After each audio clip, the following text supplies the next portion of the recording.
Queridos hermanos, ayer mirábamos hacia Dios y hacia Dios que nos ha creado y decíamos que Dios es muy importante en mi vida, es lo más importante que hay en mi vida. Decíamos que Dios es el que da sentido a nuestra vida, porque nuestra vida es como un camino que viene de Dios y que va hacia Dios. Dios está al principio y Dios está al fin. Dios es el Padre que me creó por amor, decíamos, y Dios es el Padre que me espera al final del camino, también porque me ama, y me espera al final del camino con los brazos abiertos, y me espera al final del camino para hacerme feliz, si yo lo he sabido ganar. Pero en el medio de ese camino hay todas las otras cosas que Dios ha creado, porque Dios no solamente me creó a mí, Dios creó las otras personas alrededor mío y Dios creó también todas las cosas que vemos. Dios es el que creó el aire que respiro y Dios es el que creó el suelo que piso y Dios es el que creó el árbol y la flor y la estrella y las niñas y las montañas y los pájaros y los animales, el cielo inmenso estrellado y la pequeña delicadeza de una flor. Todas las cosas que tengo, las que vivo, aquellas con las cuales me alimento, aquellas que utilizo para vestirme, la madera o la piedra con la que construyo la casa donde vivo, todo eso lo ha creado Dios. Dios creó al hombre y creó todas las cosas sobre la tierra, y esas cosas las creó para el servicio del hombre. Dios creó todas las cosas para que sean para el hombre como una escalera para subir al cielo. Dios creó todas las cosas para que fueran para el hombre como un camino que lo lleva al encuentro con Dios. Eso es lo que Dios quiso cuando al servicio del hombre creó todas las cosas. Pero ¿qué es lo que pasa con eso? Que el hombre a veces usa mal esas cosas que Dios ha creado buenas. Dios no hizo las cosas malas, Dios las hizo buenas. Pero el hombre a veces puede usar mal esas cosas que Dios ha creado buenas. Y en eso consiste el pecado. Miren, cuando hablo de esto, recuerdo siempre en una misión que tenía allá en el centro de la provincia de Entre Ríos, en una zona de monte, zona de obraje, de hacheros, domadores, peones de estancia. Y yo celebraba la misa un domingo en el patio de un boliche que daba hacia la calle, patio de tierra, bajo los árboles. Había mucha gente, incluso algunos paisanos que escuchaban desde el caballo, y justo ese domingo me tocó el Evangelio de las bodas de Caná. Ustedes lo conocen, es el primer milagro que hace Jesús, ¿no es cierto? Jesús con la Virgen y los apóstoles están en una fiesta, un banquete de bodas, un casamiento, y la Virgen, con esa delicadeza que tiene el corazón de madre y de mujer, se da cuenta de que los novios están preocupados, se da cuenta de que les está faltando el vino. ¿Y qué hace la Virgen? Se lo dice a Jesús. Y Jesús parece que al principio rechaza a la Virgen. Mujer, ¿qué tenemos que ver? Como si dijera, no somos los dueños de la fiesta, no es cosa nuestra, son los novios los que tenían que haber previsto tener el vino suficiente. Pero Jesús la escuchó. Jesús siempre escucha las palabras de su madre. Y Jesús entonces, por pedido de la Virgen, va a realizar el primer milagro. ¿Y en qué consiste el primer milagro de Cristo? Transforma el agua en vino. Fíjense, no al revés. Al revés lo hubieran hecho alguna de esas sectas que andan por ahí, que hablan en nombre de Cristo, pero que dicen que el vino es malo y que no hay que tomar vino, por el estilo de los adventistas y de los testigos de Jehová y algunos de esos otros grupos. Cristo no transformó el vino en agua. Eso no es ningún milagro, transformar el vino en agua. Hay algunos bolicheros que lo saben hacer muy bien, y capaz que acá en la zona puede ser que algún bodeguero se desconozca que también lo haga muy bien, pero no es milagro. Cristo transformó el agua en vino. ¿Y para qué lo hizo? Lo hizo para que los pobres novios no hicieran un papelón en el día de la fiesta de casamiento, para no amargarles el día de la fiesta de casamiento. ¿Y eso qué es lo que quiere decir? Que el vino es bueno. El vino alegra el corazón del hombre, dice la Escritura. Si el vino fuera malo, Cristo no lo hubiera utilizado en la última cena para transformarlo en su sangre. Y Cristo, ayer el Evangelio dice eso. Los fariseos lo acusaban de pecador y de borracho porque Cristo tomaba vino, a diferencia de San Juan Bautista que no lo hacía. Y si el vino fuera malo, sería pecado plantar una viña. Pero no, Cristo nos muestra que es bueno. Yo recuerdo que hablaba sobre esto y en este tono, y en un momento la paisanada que escuchaba tenía una cara de ganas de aplaudir, le estaba gustando mucho la cosa, ¿no es cierto? Y entonces empecé la segunda parte que no les gustó tanto. Les digo, ¿ustedes se imaginan a nuestro Señor Jesucristo, a la Santísima Virgen, a los apóstoles participando de la alegría de sus novios? Por supuesto que sí, no iban a estar amargando la fiesta. Pero ustedes se lo imaginarían a nuestro Señor o a la Virgen Santísima, borracho, perdido, tirado abajo en la mesa, ni pensarlo. Solamente pensarlo ya nos parece que es una falta de respeto, ¿no es cierto? Ah, bueno, ¿por qué? Porque el vino no es malo, es bueno, pero el hombre puede usar mal lo que Dios ha hecho bueno. Y cuando un hombre utiliza el vino para volverse peor que un animal, cuando en el vino se tira el sueldo, cuando el vino significa que el hombre llega borracho a la casa para golpear a la mujer y a los hijos, eso es malo. Pero porque Dios no lo hizo malo, el hombre lo usa mal. Y así lo podríamos decir de todas las otras cosas. ¿El dinero, la plata, es algo malo? Por supuesto que no. La plata que se gana honradamente con el trabajo y que sirve para llevar adelante una familia es una cosa muy buena. Y sin embargo, ¿qué pasa? ¿Qué pasa cuando la plata se pega en el corazón del hombre? ¿Cuántas porquerías no son capaces de hacer los hombres por unos pocos pesos? De mentir, de robar, de no pagar lo que se debe, de estafar, de falsificar los productos, de engañar, de no pagar el salario debido, de realizar injusticias, de no hacer el trabajo, de tratar de vivir a costa de los demás.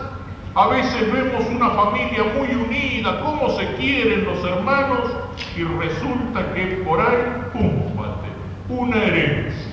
Y por unos poquitos pesos en el banco o por unas hectáreas de campo, a veces una familia se destruye y entre hermanos son capaces de arrancarse los ojos. ¿Y eso por qué? ¿Porque las riquezas son malas? No. Pero cuando la riqueza se pega en el corazón del hombre, el hombre por unos pocos pesos es capaz de hacer cualquier porquería, de mentir, de engañar, de traicionar, todo lo que decíamos antes. Y así lo podríamos decir de todas las cosas. El sexo y el amor es algo bueno, es creado por Dios. ¿Qué nos dice la Escritura? Cuando Dios creó al hombre, lo creó varón y mujer, es decir, los creó distintos y al mismo tiempo complementarios. ¿Para qué? Para que se amen, para que se unan, para que sean una sola carne, para que sean fecundos y se multipliquen y llenen la tierra. Algunos de estos días vamos a hablar sobre esto, sobre el sexo, sobre el amor y el matrimonio, como es en el plan de Dios. Y Dios lo que creó, vio que era muy bueno. El sexo y el amor es algo querido por Dios. Recuerdo que yo hace algunos años asistí en Buenos Aires a un congreso del Consorcio de Médicos Católicos y el diario La Razón de Buenos Aires decía al día siguiente: los médicos católicos condenaron la drogadicción, el sexo y el aborto. ¡Qué disparate! Si hubieran condenado el sexo no serían médicos católicos. ¿Por qué? Porque el sexo es creado por Dios.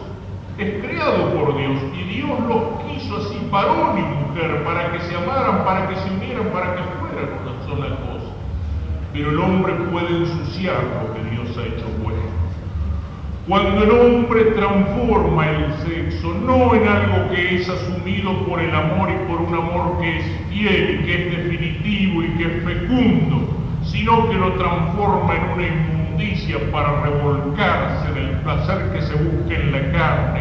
Cuando un acto entre dos personas, entre un hombre y una mujer, no es un acto de amor humano, sino como el encuentro de dos animales en el campo, cuando cada uno utiliza al otro como un pedazo de carne para divertirse un rato, cuando el sexo se transforma en una especie de gancho comercial, de anzuelo, como lo vivimos en nuestra sociedad de inmundicia, de pornografía y de destape, cuando el cuerpo del hombre o el cuerpo de la mujer es utilizado por la propaganda, en la televisión, en las revistas, como una carnada para vendernos cualquier producto. Eso no, eso es ensuciar el amor, eso es profanar el sexo, eso es destruir la familia, pero eso no es lo que Dios quiso cuando creó al hombre y lo creó varón y mujer para que se amaran y se unieran, para que fueran una sola cosa. Y así lo podríamos decir de todas las cosas que Dios ha hecho. Dios las hizo buenas, pero el hombre puede usar mal las cosas que Dios ha hecho bien. Y cuando el hombre usa mal esas cosas que Dios ha hecho buenas, el hombre las ensucia. Y al ensuciarlas está ofendiendo a Dios. Y eso es el pecado. El pecado no es simplemente un capricho de Dios o un capricho de la iglesia, porque a Dios un día o porque al Papa al día siguiente se le ocurrió decir, no, eso está mal, eso está prohibido. ¿Para qué? Por capricho, para jorobar a la gente, para obligarla a cumplir. No. Es como Dios creó las cosas, y cuando Dios las creó, les dio un orden para usarlas. Y si nosotros las usamos bien como Dios las ha hecho, a través de esas cosas estamos caminando hacia el cielo. Pero cuando las usamos mal y las ensuciamos, estamos ofendiendo a Dios. Eso es el pecado. El pecado es poner el corazón en las criaturas de una manera desordenada y es volverle las espaldas a Dios. Es manchar y ensuciar las cosas que Dios ha creado buenas. Es olvidarnos de Dios, es sublevarnos contra Dios. El pecado es el desprecio del amor de un padre, de ese padre que me dio la vida, de ese padre que me creó, de ese padre que me dio todas las criaturas para que yo las usara así, como un camino para volver a Él y no para mancharlas, para profanarlas, para ensuciarlas. El pecado es el desprecio del amor de un padre. Pensemos en un padre que está esperando a su hijo, en un padre que sale al encuentro de su hijo por el cual ha hecho todo y al cual le ha dado todo, y cuando se encuentra con ese hijo y le tiende los brazos el hijo, en lugar de abrazarlo lo escupe en la cara, lo insulta, le vuelve la espalda. ¡Qué dolor para el corazón de ese padre! ¡Qué dolor tremendo! Y eso es lo que hacemos con Dios cuando no queremos escucharlo, cuando ese Dios que me amó y ese Dios que me dio todo, cuando ese Dios que me dio la vida, que me dio el ser y que creó todo el mundo para ponerlo a mi servicio, y ese Dios me espera al final del camino y yo le vuelvo las espaldas, lo desprecio. Y creo que puedo poner en las criaturas mi felicidad. Le voy a pedir a las criaturas pequeñas que llenen esa capacidad inmensa de amor y de felicidad que existe en el corazón del hombre. Y eso es mentira, por eso el pecado nos deja vacíos, por eso el pecado no nos hace felices. Y el que entra por el camino del pecado busca más y más y más, pero siempre se queda inquieto, siempre turbado, nunca encuentra la felicidad, siempre empieza a buscarla más y más en las cosas, pero no la busca en el único que se la puede dar, en el único que puede darnos la felicidad verdadera, no la busca en el amor de Dios. Y si quisiéramos poner una imagen de la realidad del pecado más allá de todas las palabras humanas, simplemente limitémonos a mirar a Jesucristo clavado en la cruz. Cristo desnudo, Cristo clavado, Cristo coronado de espinas, Cristo con su cuerpo desgarrado por los azotes, Cristo lleno de sangre, de sudor, de saliva, de barro, Cristo muriendo en la cruz entre dos ladrones, Cristo con el corazón atravesado. Esa es la imagen del pecado, esa es la realidad del pecado, porque Cristo es el que asumió nuestros pecados, porque Cristo inocente es el que cargó sobre sus espaldas mis pecados, porque Cristo llevó mis pecados a la cruz, porque Cristo murió por mis pecados, y cada uno de nosotros mirando la cruz puede decir: Cristo está allí por mí, por mi pecado. Yo he sido el que clavó a Cristo en la cruz. Yo he sido aquel romano que lo condena. Yo he sido aquel judío judío que lo escupe, yo he sido el soldado que lo golpea, yo he sido el que lo desprecia, el que se burla de él. Esa es la imagen tremenda del pecado. Si queremos saber lo que es el pecado, limitémonos así, a mirar la cruz, a mirar el Señor crucificado, el Señor que me amó, el Señor que en Navidad se hizo hombre por mí, el Señor que me amó hasta la encarnación y que me amó hasta la cruz. Esa es la imagen viva del pecado. Cuando el hombre peca, quiere encontrar la felicidad en las cosas, pero el hombre cuando se olvida de Dios, pero el hombre cuando se subleva contra Dios, el hombre cuando se subleva contra los mandamientos de Dios, no encuentra la felicidad. Es lo que pasa en el primer pecado. Adán y Eva se rebelaron contra Dios. Pero como dice San Agustín, caído de Dios te caerás también de ti mismo. Y cuando se rebelaron contra Dios se dieron cuenta de que la rebelión estaba dentro de ellos y en que sus instintos y sus pasiones ya no obedecían más a su inteligencia y a su voluntad. La consecuencia del pecado que empieza destruyendo la familia, cuando Dios le pregunta a Adán: ¿qué has hecho, Adán? ¿Por qué te escondiste? Y Adán, como un perfecto y correcto caballero, le dice, señalando a su mujer: yo no fui, fue ella la que me dio del fruto, y que adquiere una dimensión trágica cuando Caín mata a Abel, cuando el hermano asesina al hermano. Eso es lo que pasa cuando el hombre se subleva contra Dios, porque como Dios es la fuente de toda autoridad, cuando el hombre desconoce la autoridad de Dios, ya no hay más autoridad aquí en la tierra, ni en el trabajo, ni en la escuela, ni en la familia, ni en la política, ni en ningún lado, porque hemos cortado la fuente de toda autoridad. Cuando el hombre desconoce al Padre que tiene en el cielo, si desconocemos al Padre que tenemos en los cielos, ¿qué pasa? Como no somos más hijos de un mismo Padre, dejamos de ser hermanos aquí en la tierra. Y entonces el hombre se enfrenta al hermano, odia al hermano, trata de aprovecharse del hermano. Los hombres se enfrentan por intereses de clase, por intereses económicos, por intereses de sector, por intereses de partido, por intereses de familia, y se odian entre ellos y se destruyen entre ellos y se asesinan entre ellos. ¿Por qué? Porque si nos olvidamos del Padre que está en el cielo, dejamos de ser hermanos entre nosotros aquí en la tierra. Porque cuando el hombre se olvida de los mandamientos de Dios y quiere construir en la tierra un paraíso, lo que construye sin la ley de Dios no es un paraíso, sino que lo que construye aquí en la tierra es un infierno. Porque cuando cada uno lo único que le interesa es gozar más, divertirse más, tener más, trepar un poco más arriba, aunque para eso tenga que pisarle la cabeza al vecino, el mundo y la tierra se transforman en un infierno. Y eso es lo que pasa en este mundo de oscuridad, en este mundo de apostasía, en este mundo de guerra, en este mundo de injusticia y en este mundo de mentira. Y eso es lo que pasa en nuestra pobre patria argentina. ¿Cuántas veces nos preguntamos los argentinos, ¿por qué no terminamos de salir adelante? ¿Por qué las cosas no se arreglan? ¿Por qué en este país que es tan rico, sin embargo, andamos cada vez peor? Y uno le echa la culpa a uno o a los otros. Y se suceden los distintos gobiernos civiles o militares o elecciones o revoluciones y las distintas plataformas y las distintas promesas, y así venimos desde hace años y años y las cosas no se arreglan y las cosas andan cada vez peor.